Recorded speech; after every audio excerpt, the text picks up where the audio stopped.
Hi everybody, welcome to session 5 of GA4. Today we're going to be looking at explorations, and we've got 3 sessions all dedicated to explorations, which is the core part of how GA4 really works. In the previous session, we looked at some of the basic reports that are available in GA4, but they're fairly limited, and you don't get the quality of reporting that you need to operate or manage your advertising and marketing as you normally would do. The big difference between Universal Analytics and GA4 from a reporting point of view is the type of reports that are set up by default. In Universal Analytics, we have quite a broad range of reports that are available by default, but within GA4, the very basic reports are not very good at all. So in this session, we're just going to take an introduction to 2 parts of the explorations, and that's going to be the freeform report and funnel exploration, and just a bit of a taster into how that works. We'll have a look at some examples. We'll use some of the templates that are available, and I'll take you through using Google's demo account for their merchandise store, how to go about customizing some of these reports for you. Before we get on with that, just to say that I've not quite scheduled, but we've decided that we're going to run a few more sessions. The session 8 is going to be Google Data Studio. Google Data Studio is a very good tool for visualizing data from not only GA4, but from all sorts of different sources of traffic. We're then going to move on to GA4 for e-commerce in session 9. And we've just added GA4 for tourism and hospitality. We'll probably add a few more, and then we'll also go into finer detail on some of the different features that are available for some of the different industries out there. So let's get started with today. Just moving on to here, Session 5, here we go, Explorations 1. So as I've already mentioned, we're going to be taking a look at the 2 key parts of explorations. That's the freeform report and funnel exploration. Now, if we look in analytics, we will see that we've got in the explore section here a number of different types of exploration. We can create a blank exploration.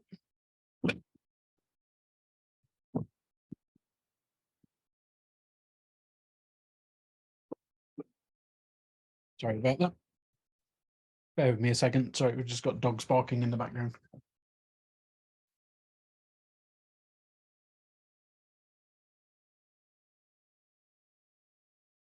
Sorry about that. Yeah, so within the exploration side of things, we've got blank explorations where we can start from scratch. Now, we're not going to look at that today because really to create new explorations, we need to understand how freeform and funnel exploration are put together, and we'll look at some of the templates that are available to us first of all.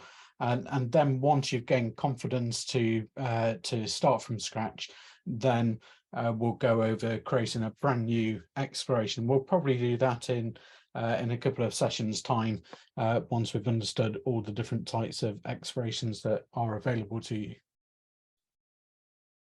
Today we'll be looking at freeform and funnel exploration, but you can also see in future sessions we're going to look at path exploration and segment overlap, cohort exploration, and user lifetime. So quite a few different types of explorations there. The vast majority of what you will require from a reporting point of view, what most people need, freeform and funnel exploration. The basic reports that are in Universal Analytics are pretty much all covered with freeform.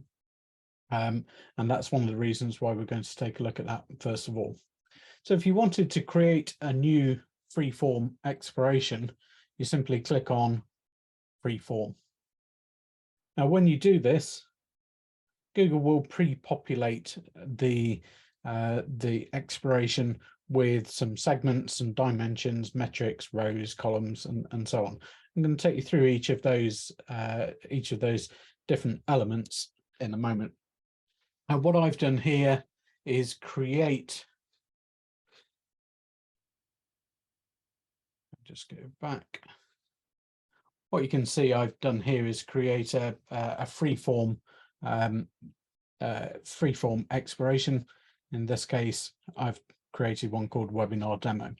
Once you've created your explorations, you'll be able to see them here, and then just click on them and go into the exploration that you've created. So effectively, this is your new report. This is the report that you've created. Let's start with the different variables and the tab settings that you have within an exploration. In this case, we give the exploration the name, and we can change this at any time to something that's relevant to you. In this case, I've set it as Webinar Demo. We have the date selector here. You'll all be familiar with that from Universal Analytics. So I'm just going to look at that's 30 days worth of data in this case.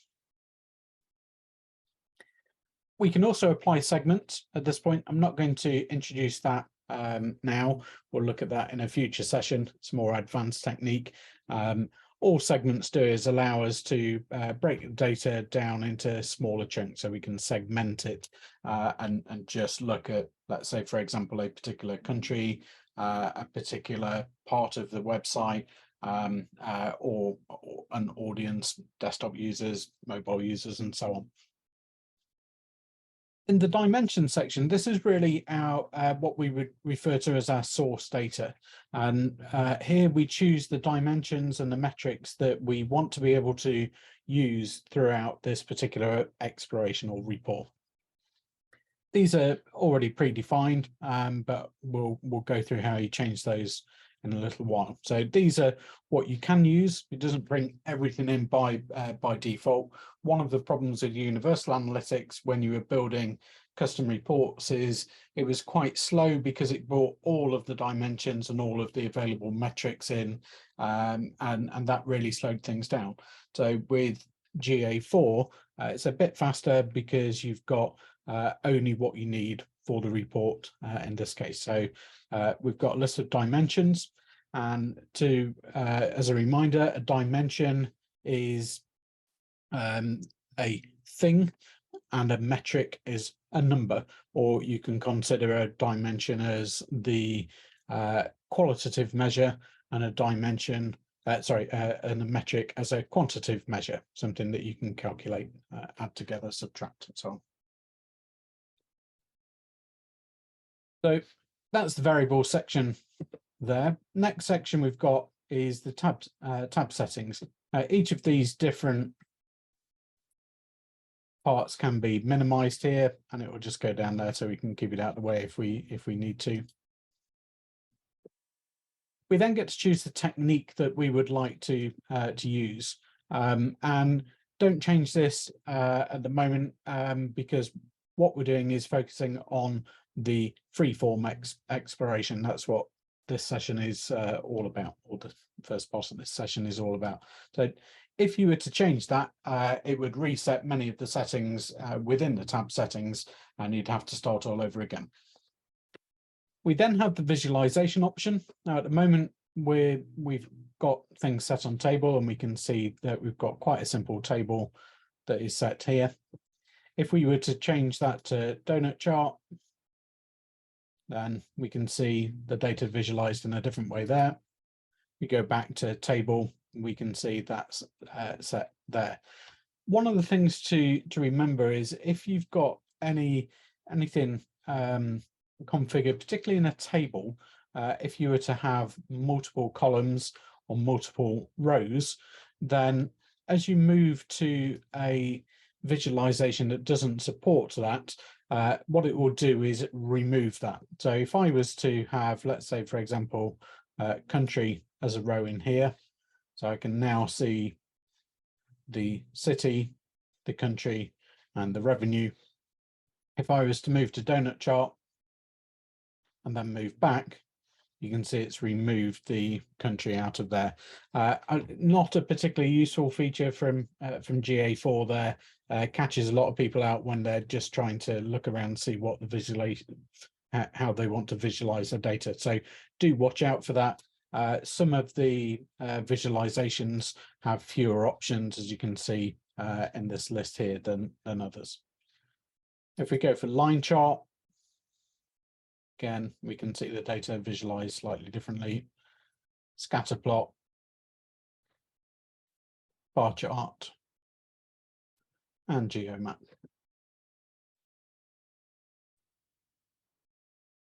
Let's take a look then, first of all, at the table visualization.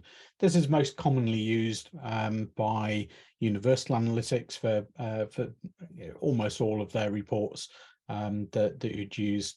And we can see here that we can have segment comparisons. Again, we'll cover segments in more detail in a future session, but you can see that we've got rows, columns, and values, and this can be a little bit confusing because the way that GA4 build these explorations creates multiple columns. So you can see in this very basic form, we've got rows as town and city. Here's our rows, and we can see that in values, we've got purchase revenue. And if I was to add a column, so let's say if we added country, then you can see that it will add an additional column called country in that case. So it just makes the chart a little bit more complex.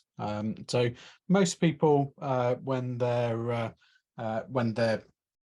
working on putting a chart together, will usually just keep it to rows and values. That's usually enough for most basic reports that people want to put together. But we can develop more complex reports by adding additional columns if we want to there as well. So if you look at the options that we have within rows, first of all, here we can see the town city row has been selected. We have the opportunity to start at any row number we want, so you can tailor this if you want to manipulate your data there. We have the ability to show up to 500 rows.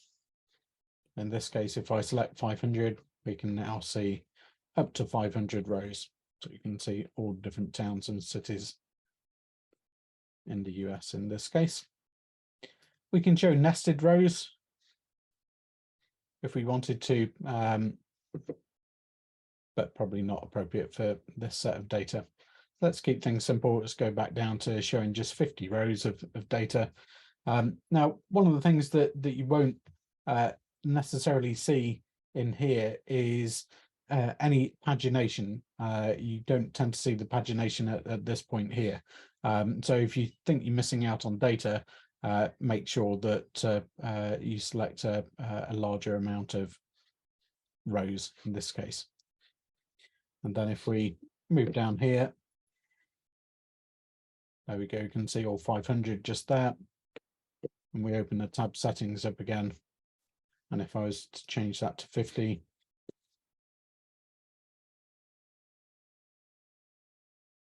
you go down here, you can't see the pagination. We've got here undo, we've got redo.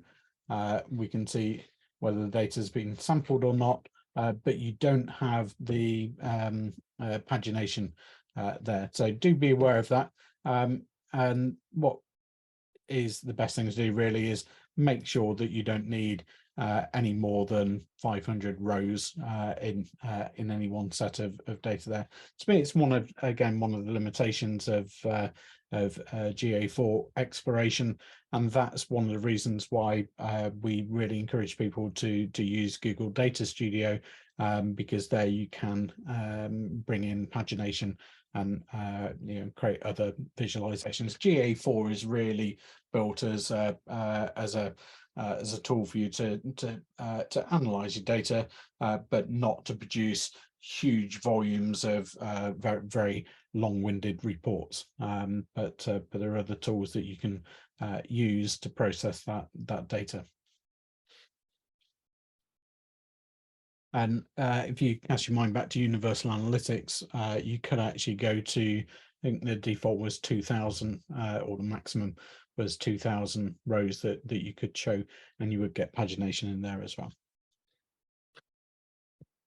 Okay, now we move into columns. In this case, we're not using columns in this report. If we were to add a column, you can see that as we click on there, we can see any of the dimensions that we'd previously added to make available to the exploration here. So we can choose any one of those. So if I was to look at region, for example, and there we go, we can see California, New York, Texas, Washington, Illinois, and then we get a total in this part here as well. If we wanted to add even more columns, we can do that as well. We could add country if we wanted to.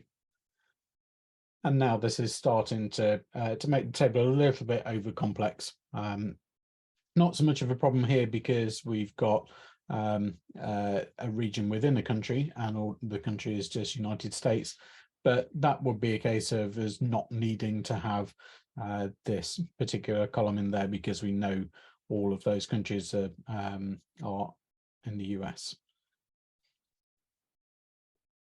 But you can add other features in here. I don't think the Google account has the demographic data in there, but we could have first user medium if you wanted, and it would show you that in finer detail. And you can see here where there's no first user medium available for California, it just shows in there. But then when we've got, in this case, email and organic mediums available, then it bundles that into California there. We look at nested rows. We could just look at the data very slightly differently there. Still not making a difference there. So we'll keep this fairly neat. We'll keep columns to region for this example.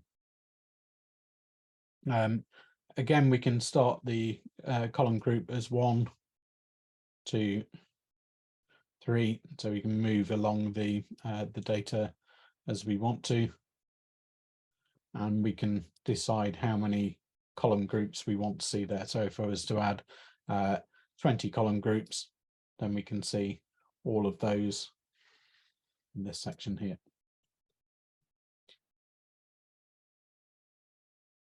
A little bit narrow.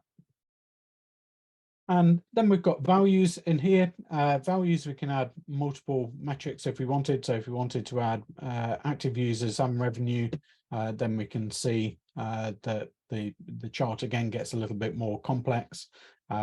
So what we probably do to simplify that is just take out the region column, and that makes things a lot easier to look at. And typically this is how we would look at data. We would tend to have one dimension, so in this case town city, and then we would have multiple values. So you would probably have, in this case, you could have purchase revenue, and you might choose to have number of transactions. So if we were to add an additional metric in e-commerce, we might choose that we want transactions.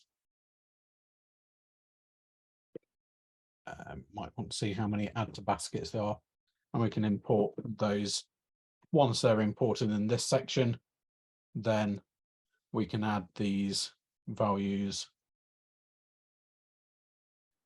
in here as well. So now we can see in this table the town city, then the revenue, number of active users, number of transactions, and number of add to baskets.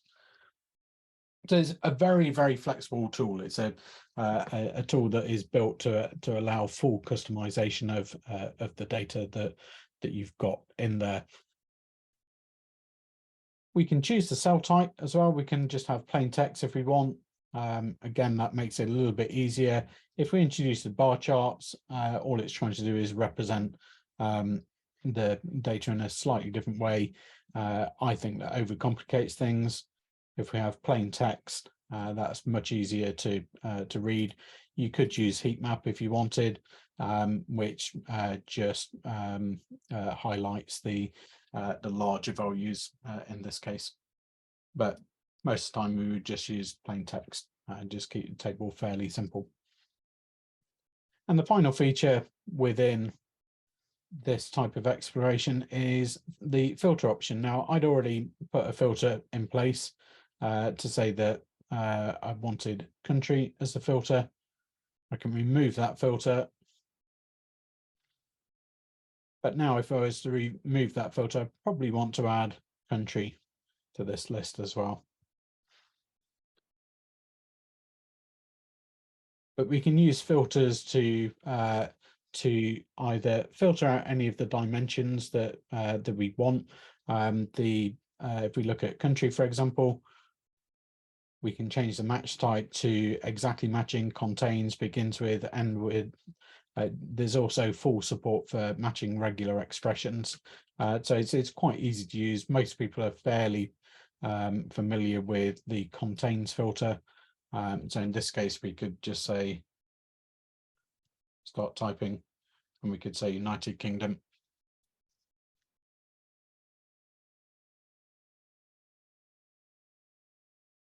We can see the data represented in that case. We can have multiple filters. So we could say country, United Kingdom, and we might want to say town, city, contains, and we could just say, in this case, an example, contains letter Y. So then we should only get towns and cities that contain the letter Y. Not that you probably need to do that, but just to demonstrate how the filter works. For more complex filtering, you can use regular expressions. I have got a separate cheat sheet on regular expressions. Got match regex here, then you can type your regular expression there. So you could say, just an example, we could let's think of a nice easy one to do. So we could say starts with United.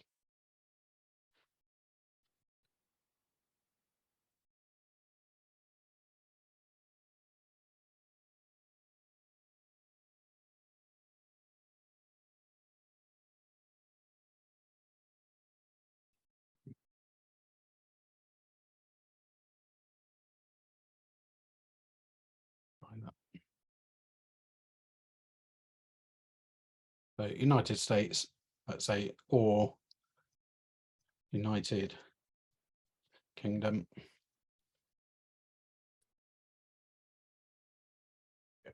So so you can use all the common operators within regular expression if you're familiar with that, or you can just keep it simple and keep to contains, does not contain, and so on.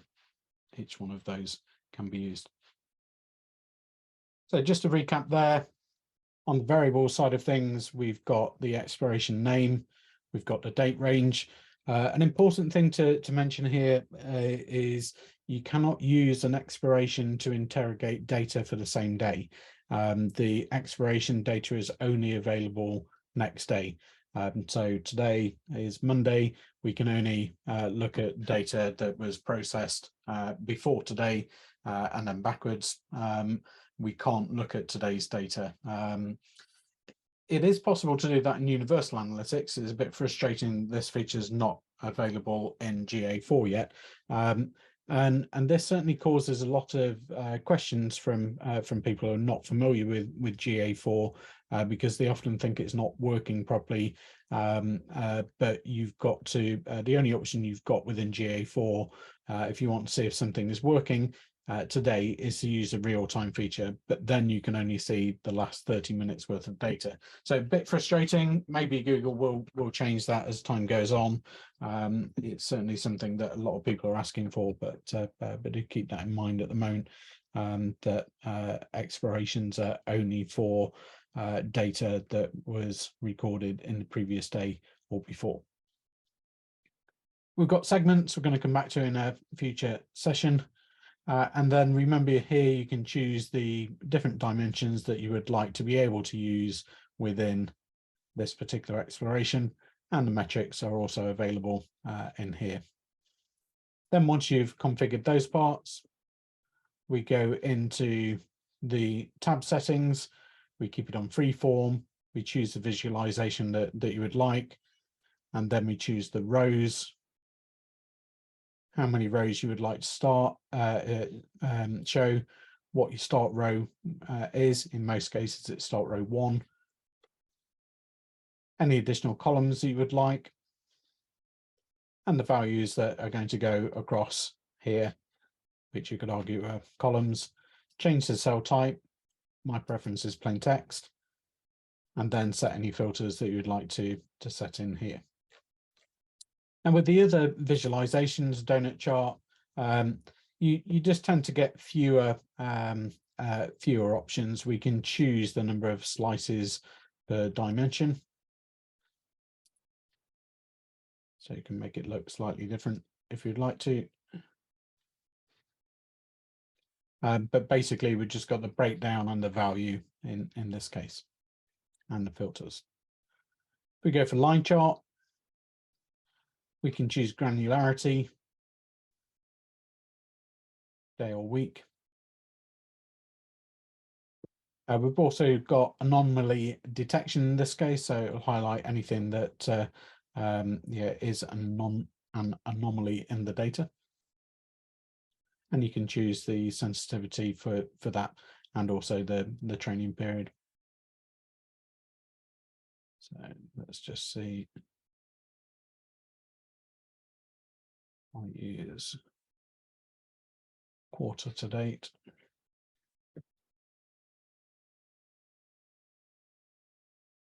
Then use date. So there you can see Google have highlighted anomalies in the data. So it's just where there's things that are slightly different or significantly different, you can change the sensitivity. It can be quite useful if you're looking at a lot of data and you want to have a spike in data highlighted. You can use this feature to pull those out. In most cases, given the axis that you would choose, you would probably spot that anyway. But it can be difficult to spot hourly peaks in data in both Universal Analytics and GA4, so it can be useful in that case. Moving to scatter plot, very similar in terms of what we can have. We've got breakdown here, and then we've got the y-axis is set to purchase revenue, and the x-axis is set to event count. So in that case, it's the number of purchases. A bar chart available to us, nice and simple to understand that one. Very, very straightforward. Number of bars. And then in this case, the breakdown, the dimension, town, city, and the values purchase revenue. And if you hover over these, then you'll be able to see the values associated with those. And then finally, if we look at the geo breakdown, change that to town, city, just visualizes the data on a map in this case, so we can see in detail where the traffic is coming there. The geographic data in GA4 is still not amazing, so I wouldn't rely on this for anything other than state or county level, and even then it can be a bit misleading. It's based on the reported location of that visit, which in our case we're based in Lisbon in Cornwall in United Kingdom, and often that report says Rochdale, where our internet service provider is, about 350-400 miles away, or it can show us Boreham Wood, which is a point of presence, again probably about 300 miles away. So it gives you a rough idea, but please don't rely on that data. But there are all the different types of visualizations that are available. Probably the main types that are popular, I would say, are the table, the line chart, and the bar chart. They're the most frequently used visualizations. And what I'll be doing as we start working through the rest of the sessions is creating different exploration templates for you, typical ones for e-commerce sites, typical ones for accommodation, for hospitality, and so on. So we can have a library of different types of explorations that you can use, so you don't have to work too hard to build your own explorations up. But I would encourage you to at least start to take a look at the data that's being recorded now in GA4, and try and replicate some of the reports that you had in Universal Analytics, or build new reports with new data that you've got. We'll now take a look, if we go back into explorations, we'll take a look at funnel exploration. Now, funnel exploration is predominantly used by e-commerce sites, or at least transactional sites, where you have a user that goes through a funnel or a checkout process, a booking process, for example, or if you are trying to draw people through a particular funnel on your website. And many of you in e-commerce will be familiar with this in Universal Analytics. It was a default report in the checkout behavior in the enhanced e-commerce section. And that is pretty much what is represented just here. Similar to the freeform, we can have segments. And so in this case, I'm just going to remove all of these different segments here.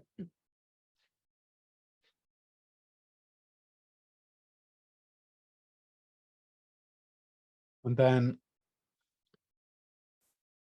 again, we have the dimensions and the metrics that we may want to use. In this case, what I'm going to do is get rid of event count, and I'm going to add e-commerce revenue. Can get rid of those.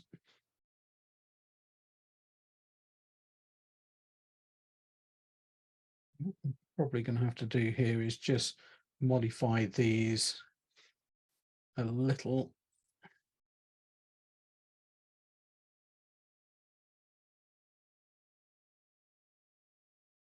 Still not.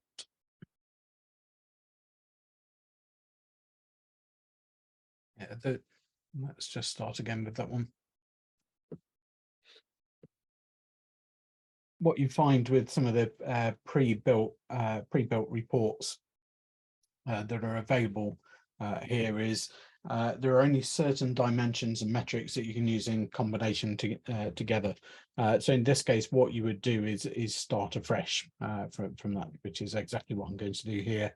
When we go into creating a brand new exploration, we can create a funnel exploration from scratch, which has just got the dimensions and metrics in that are required. There are some limitations on what dimensions can be used in conjunction with some metrics. So again, dimensions and metrics are specified here. leave the technique as funnel exploration. The visualization, we can have trended funnel or standard funnel. We look at trended funnel.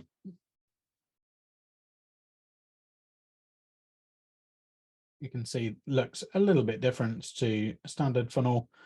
Most people are familiar with the standard funnel visualization. Trended funnel is a bit more difficult for people to read. Standard funnel, very clear. We can see the different steps throughout the funnel process here. So I think this is much easier to visualize. We can have closed or open funnels. By default, we have a closed funnel, and a closed funnel means that somebody has got to have completed all of the steps in order. So from step 5, the user would have had to complete step 4, 3, 2, and 1 in order for that to be a valid funnel. If you've got the opportunity for people to enter the funnel from multiple points, then that's where you would have an open funnel. Now, it might be that you've got 2 or 3 routes into a checkout, or it might be that that you use a number of different payment service providers, and the funnel is a little bit different at that point. So that's where you would tend to use an open funnel. But again, in most cases, a standard funnel, a standard closed funnel is what you would need. We can then define the steps within the funnel, and this we can go into much more detail than we were able to in Universal Analytics. We can choose the very fine details of the funnel.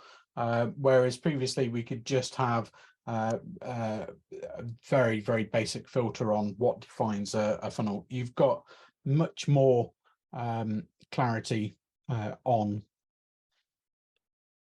the funnel configuration in GA4. So even down to indirectly followed or directly followed within a specified amount of time. So this allows you to then build different audiences, for example. So you could have a funnel where you've got people that are working their way through a checkout, but after a certain amount of time, they would fall into an audience that is somebody stuck in a funnel, for example, and you could remarket to them. You could have an email triggered or something along those lines, or pop-ups, or all sorts of different things. So you have much more ability to modify the steps of the funnel here, and you can choose any of those dimensions, and there's a few metrics that are available there. Again, depends on what you've got. The events that are default within the e-commerce tracking GA4 can be seen in here, things like view cart, view item, and so on. So you could use those events. You can also see any custom events that you've set up. So it is possible for you to have an event for each part of your funnel and then build your funnel around those particular events, or the parameters that surround those events. So maybe a funnel is if somebody has added 2 items to a cart, then they appear in one type of funnel, or if somebody has purchased more than a number of more than 3 products, then that could be one of the criteria that's matched. So it is completely customizable, much more advanced than the standard that was available in Universal Analytics. They define each of those steps in here, and the final step is what historically you would have called the goal. It is the final step, the conversion. The thing that's different in Universal Analytics, always confused people, is in this case where you've got 5 steps. The the conversion or the goal would appear at the top. In this case, it would have been a transaction. So it looks like you've got 6 steps. This is much more logical. It is step 1 is the first step of the funnel, and whatever is your last step is your last step, and that's that final event that occurs in this case. So much easier to follow now, much more control over how you configure those funnels. And if, for example, if you're an e-commerce store, I would suggest that you have a funnel starting from the cart all the way through to initiate checkout, then things like contact information, shipping information, payment information, and ultimately the thank you page would be the order complete page would be the last step. So you would configure those either as page views or events, depending on how your particular platform is set up. If you're a hotel, then the booking system again would be as people enter the booking system, that'll be the first part of the funnel, and then as they work their way through selecting the type of room, the rates, and all the information all the way through to the booking being completed, could be set up as a funnel in this case.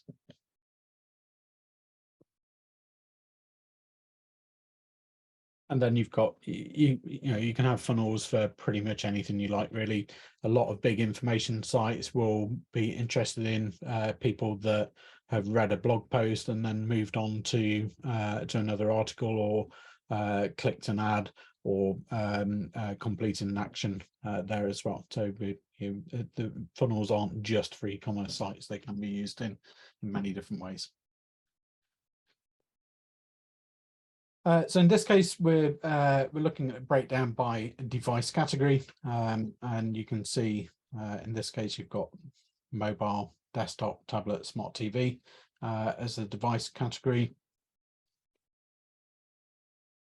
We can see that there's 5 rows per dimension. We can show elapsed time as well, and this can be quite useful for sites where the decision-making process through the funnel is more complex. So you can see the elapsed time of the funnel, and that's the time from when the person started the funnel to when they completed the funnel. So again, can be quite useful for optimizing checkouts, booking processes, those sort of things. So you can look at trying to reduce the amount of time, and you can see that time for individual steps as well, because we have that engagement time that is available for each event or page view. We've then got next action. We could put event in there, and that really just tells us after all that's happened, what did people do next, and then we can see the next thing that occurred. Most of the time we don't get that with a purchase event, because it's often that somebody would just exit the website at that point. But sometimes it may be that you encourage people to sign up for a newsletter or take some other action that you're monitoring as well.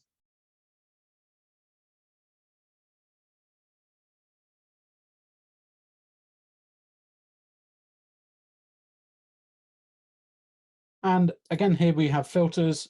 We can filter by any of the dimensions and some of the metrics that you've got selected in here as well.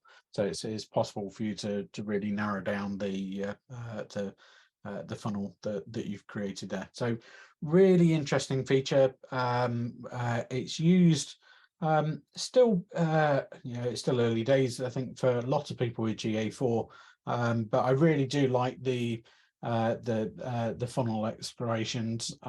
They're a very good way of you increasing the performance and working on things like conversion rate optimization. It's invaluable, building these funnels. The other thing that is different on GA4 to Universal Analytics is we can build these funnels, and it's just like building a report. With a funnel in universal analytics, it could only really be built once, and then you've got to let the data populate. With this, the data is already there, and all you're doing is visualizing the data. So it's possible to look at historical data that you've had coming through the site and analyze that very, very quickly. There were ways that you could do it in universal analytics, but it was not nowhere near as easy to use as this, and pretty much stuck to the enhanced e-commerce model, which is quite restricted, difficult for people to understand in non-e-commerce industries, tourism, ticket sales for attractions, those sort of things. Very difficult for people to relate their data and visualize their data without shoehorning it into an e-commerce model, and that that's really where GA4 does work much better. It takes a bit more time for you to get to grips with how the exploration building works. But once you get on top of that, and once you've built your exploration, it's there, it's saved, you can go back to it at any point in time. And just to finish off, when you go back into your explorations, you can see those explorations that you've created. You have the ability to delete those if you want. You'll be able to share them. We can't in this case because it's Google's demo account, but you could share those explorations with other people. You can open them in a new tab, you can duplicate them, so you can create a exploration that's a bit similar, and then modify the changed one. We can rename it, and you could also delete it from there. So what I would encourage you to do now is take a look at your own data. Some of you may have only been recording GA4 data for a matter of days or weeks. So the funnel visualization is probably not going to be great at this point. So perhaps start on the freeform side of things. Have a look at building some of your own basic reports. You will come across obstacles that many of us come across. The biggest obstacle that people find is some dimensions are not compatible with some metrics in different reports. You tend to see that more in the funnel exploration. It's the way that Google store their data. But if you've got any problems with building any of your free-form explorations or funnel explorations, then by all means drop me an email, and we can incorporate that into a future session as we go into more detail on the different types of explorations. And then will be the final exploration session. We'll be looking at creating blank explorations. We'll be starting completely from scratch, and it's really important that we do things in this way to explain to you what's available so it makes sense, rather than just completely starting with a blank exploration where you've literally got nothing to start with. So it might seem a little bit the wrong way round, but I always think it's better to explain how to use the tool with some reports already configured before we just start to create something from scratch. Thanks very much, everybody joining us today. And for those of you that are going to be watching the recording as well, I'm aware it's half term, so not so many people were able to make this time. But if anybody's got any questions now, please feel free to ask in the chat facility or drop me an email, and I look forward to seeing you on the next webinar.